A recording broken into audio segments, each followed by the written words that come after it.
దేవునికి స్తోత్రం.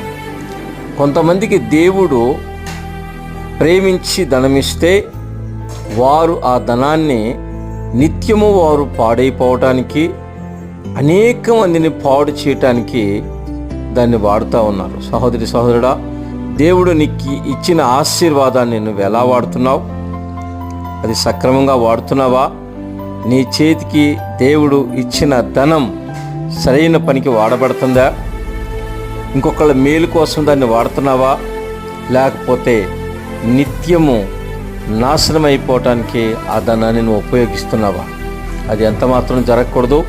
దేవుడు నిన్ను ప్రేమించి నీ కష్టార్జితాన్ని ఆశీర్వదించి నీ చేతికిచ్చిన ఆ ధనాన్ని సరైన పనికి వాడాలి. నీ కుటుంబ క్షేమం కోసం వాడాలి, నీ స్నేహితుల క్షేమం కోసం వాడాలి, సమాజ క్షేమం కోసం వాడాలి, దేవుణ్ణి మహిమపరచాలి.